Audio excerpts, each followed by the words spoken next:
দিদি ভাই, শুনে যাও একবার। ও দিদি ভাই। কি হয়েছে কি মেজো? সকাল সকাল এত ডাকাডাকি করছিস কেন? তার মানে তুমি কিছুই জানো না? বড়দা তোমাকে কিছুই বলেনি? কি বলেনি? উনি তো এখনো ঘুমোচ্ছেন বেশ নাক ডেকে ডেকে। মেজো ঠাকুরপোর কিছু হয়েছে নাকি? সে দিব্যি আছে, তবে কাল রাতে যা বলেছে তা শুনে তো আমার মাথার ঠিক নেই দিদি ভাই। কখন সকাল হবে আর তোমাকে সব বলবো, তার জন্য আমার রাতে ঘুম হয়নি। তাহলে আসল কথাটা বল আমাকে মেজো। তোর বড়দা তো কাল রাতে আমাকে কিছু বলেনি। আমাদের বিনয় একটা বড় কাণ্ড করে বসেছে গো। নিজের ভাইয়ের মতো তাকে আমরা ভালোবেসেছিলাম গো, তার এই পরিণাম দেবে আমি ভাবতেও পারছি না দিদি ভাই। কেন রে? বিনয় আবার কি করেছে? নিশ্চয়ই চাকরি ছেড়ে দিয়েছে ও। পই পই করে বলেছিলাম, অত ভালো চাকরি পেয়েছিস, একদম ছাড়বি না। চাকরি বাকরি না থাকলে বিয়ে থা হবে না। আমাদের বিনয় আর ছোট নেই দিদি ভাই, ও ছেলে কাণ্ড করে বসে আছে। আমাদের অপেক্ষায় আর সে নেই। তখন থেকে এক কথা বলে যাচ্ছিস।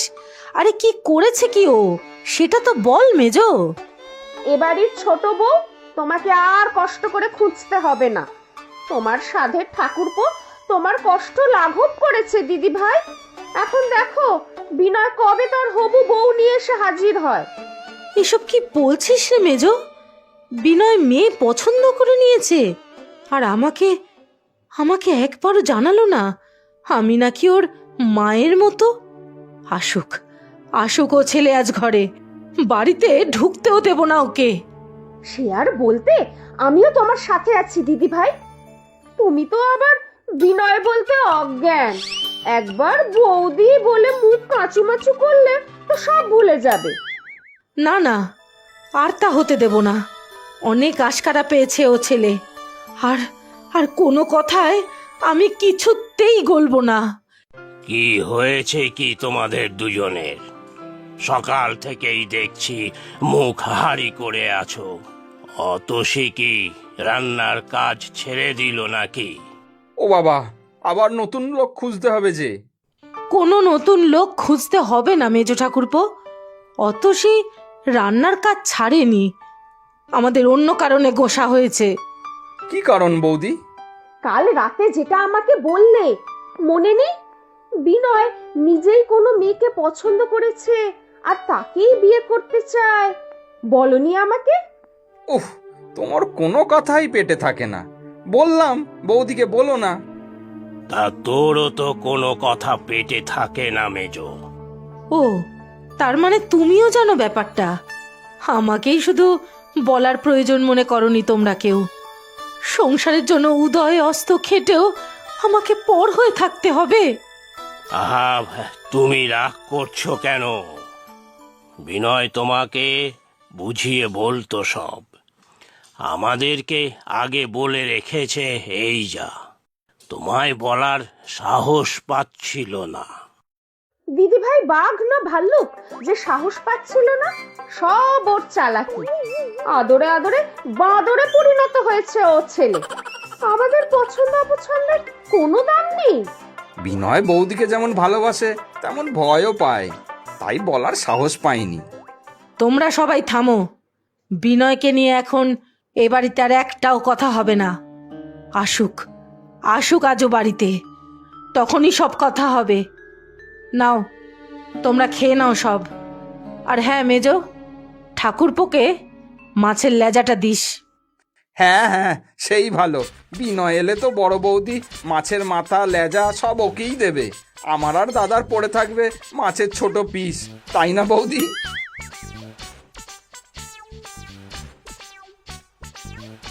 আমাকে দাও মাছের লেজাটা। কি করতে যে কাল রাতে মুখটা খুলেছিলাম, সত্যি বাবা, আমার কোনো কথা পেটে থাকে না। রাহি, তুমি আমাদের বাড়িতে যাবে তো? সে আমি মা বাবাকে বলে দিয়েছি যে আমি তোমার বাড়ি যাব। মা বাবা কিচ্ছু বলেনি। কিন্তু বিনয়, আমার ভয় অন্য কিছুতে। কিসের ভয়? তোমার বড় বৌদি যদি আমাকে পছন্দ না করেন, আমাকে যদি বাড়িতেই ঢুকতে না দেয়, তখন কি হবে বিনয়? দাদাদের তো বলে দিয়েছিলাম, দাদারা যদি বৌদিদের ম্যানেজ করতে পারে তাহলে চিন্তা নেই। তবে কতটা কি করতে পারবে সেটাই চিন্তার। যা রাগী বড় বৌদি আমার। আচ্ছা, তোমার মেজ বৌদি কেমন? উনিও কি বড় বৌদির মতো রাগী বুঝি? মেজ বৌদিকে চেনা বড় মুশকিল জানো তো রাহি। তবে আমি খুব ভাগ্যবান, দাদা বৌদিরা সবাই আমাকে খুব ভালোবাসে। ছোটবেলা থেকে বড় বৌদি আমাকে মায়ের মতোই স্নেহ করে। আমি এলেই আবার সব গন্ডগোল না হয়ে যায়। আচ্ছা, আমি মাকে নিয়ে যাই, তাহলে দেখবে সব ঠিক হয়ে যাবে। কাকিমা কথা বলতে যাবে আমাদের বাড়ি? মা তো আগেই তোমার দাদা বৌদির সঙ্গে কথা বলতে চেয়েছিল, আমিই বারণ করেছিলাম। নিয়ে চলো তাহলে, মনে বড় বল পাবো রাহি। বড় বৌদিকে ম্যানেজ করা বিরাট চাপের। তাহলে মাকেই নিয়ে যাব। আচ্ছা ধরো, তোমার বড় বৌদি যদি না মানে আমাদের সম্পর্ক, তাহলে কি হবে বিনয়? আচ্ছা, মেয়েটাকে দেখতে কি সমস্যা তোমার মিঠু? দেখো, কথা বলো, তারপর সব সিদ্ধান্ত নেবে। আগে থেকেই নাকচ করে দিলে কি করে হবে? বর্দা তো ঠিকই বলেছে বৌদি। তোমরা দুজন খামোকাই বিনয়টার উপর রাগ করে আছো। বেচারা ভয়ে কেঁচো হয়ে আছে। কে? বিনয় ভয় পেয়ে আছে বুঝি? তা ভালোবাসার সময় মনে ছিল না দিদি ভাইকে ভালো মানুষ পেয়ে ভেবেছে যা খুশি তাই করবে? আমাদের বিনয় খুব বুদ্ধিমান ছেলে। আমি নিশ্চিত ও নিশ্চয়ই এই বাড়ির যোগ্য কোনো মেয়েকেই পছন্দ করেছে। ভালো জায়গায় পড়াশোনা করতে পাঠিয়েছিলাম, বলা নেই কওয়া নেই, বাড়িতে হঠাৎ করে বিয়ে করব বলে মেয়ে নিয়ে আসার জন্য। হ্যাঁ, বড় লায়েক হয়ে গিয়েছে না? আমাদের ইচ্ছে অনিচ্ছে কোনো কিছুরই দাম নেই। ঠিক বলেছো দিদি ভাই। কোন বাড়ির মেয়ে, বংশ কি, বাবা মা কি করে, এই সমস্ত ঠিকুজি কুষ্টি না জেনে বিনয় একটা মেয়েকে পছন্দ করে নিল। বলো দিদি ভাই, যদি আমাদের সাথে মানিয়ে না চলে তাহলে? শিখা, তুমি একটু থামোই না।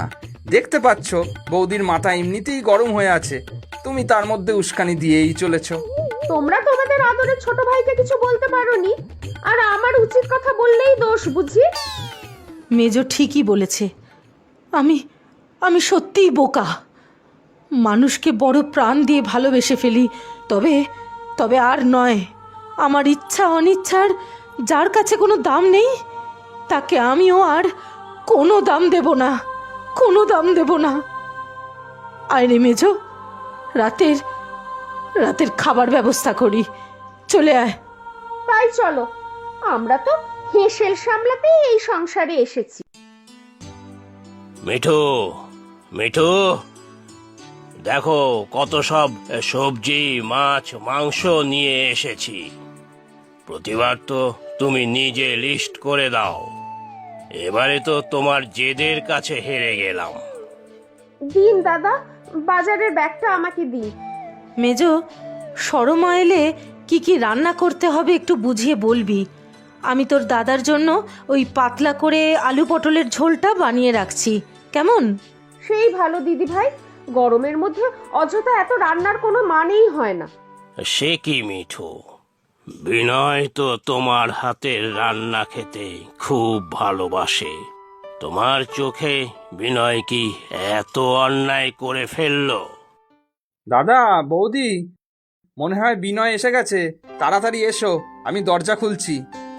আমিও যাই, পারলে তোমরাও এসো। চলো দিদি ভাই, যাই গিয়ে দেখে আসি। তোমার মনে আছে তো সব? চল মেজো, আমি জানি আমাকে কি করতে হবে। আয় আয় বিনয়, তুমিও এসো মা। বৌদিরা কোথায় দাদা? বড় বৌদি খুব রেগে আছে বুঝি? আমি না এলেই ভালো হতো। ওই দেখো দিদি, বাড়িতে ঢুকতে না ঢুকতে কথা বার্তা শুরু করে দিল। ও বৌদি, বিশ্বাস করো রাহি খুব ভালো মেয়ে। রাগ করো না, আমি তোমাকে সব বুঝিয়ে বলছি, শোনো আমার কথা। দাঁড়া, ওখানেই দাঁড়াবি, আর এক পাও এগোবি না। বড় বৌদি, তুমি বিনয়ের কথাটা শোনো একটিবার। মেয়েটিও দাঁড়িয়ে আছে বাইরে। তুমি একটু থামো তো, দেখছো তো দিদি ভাই কথা বলছে। আর কত আমার মেয়েটাকে কাঁদাবি রে মিঠু? ভিতরে ঢুকতে বল। মনে রাখবি তোদের বাড়ির ছেলেও কিন্তু আমার আদরের জামাই হবে। সেই ছোট থেকেই একই রকম রয়ে গেলি। নাটকটা জমছিল সবেমাত্র, আর তখনই মাটি করে দিলি। মানে তোমরা দুজন দুজনকে চেনো বুঝি? সত্যি দিদি, আপনি না খুব পেট পাতলা। আমরা একটু অভিনয়টা ঝালিয়ে নেওয়ার সুযোগ পেয়েছিলাম, বেশ একটা ভিলেন ভিলেন ব্যাপার আসছিল নিজের মধ্যে। না, আর বাইরে দাঁড় করিয়ে রাখবো না, ভিতরে আয় সব। বিনয় আমার হীরের টুকরো ছেলে, ওর পছন্দের ওপর বরাবরই আস্থা ছিল আমার। আর আমি জানতাম আমাদের বিনয় এই বাড়ির উপযুক্ত মেয়েই বেছে আনবে, তার উপর আবার আমার প্রিয় বান্ধবীর মেয়ে বলে কথা, তাই না? তুমি বৌদিকে আগে থেকে চিনতে? তার মানে তুমি সব জানতে, সেই জন্যই বারে বারে আমাদের সাথে আসতে চাইছিলে। বিনয়ের মুখে ওর বড় বৌদির নাম মানে মিঠুর নাম শুনেই খটকা লেগেছিল, তাই ফোন করেই ফেললাম ওকে। তারপরে দিদি ভাই এই দিদি মিলে আমরা একটা প্ল্যান কষে ফেললাম। আমাদের সবার আদরের ছোট দেওর বলে কথা, বিয়ের আগে একটু ভেবাচাকা না খাওয়ালে হয়? শিখা, সত্যি তোমরা দুজন দারুণ অভিনয় করো তো। আমি দাদা কেউ ঘুণাক্ষরেও টের পাইনি, এত কিছু চলছিল তোমাদের মধ্যে। তার মানে তোমরা সবাই আমার আর রাহির সম্পর্ককে মেনে নিয়েছো? উফ, ঘাম দিয়ে জ্বর ছাড়লো। খামোকা রাহি ভয় পাচ্ছিল। আমি জানতাম আমার বৌদিরা সেরকম মানুষই নয়। ও, শুধু আমি ভয় পেয়েছি, তুমি বুঝি পাওনি? আসার সময় তো একটাও কথা বলছিলে না, তার বেলা রাস্তায় দুজনের কাঁচুমাচু মুখ দেখে যা হাসি পাচ্ছিল আমার মিঠু, সেই ছোটবেলায় মনে আছে আমি আর তুই পুতুল খেলতে বলেছিলাম তোর ছেলের সাথে আমার মেয়ের বিয়ে হবে? সেটাই সত্যি হতে চলেছে রে।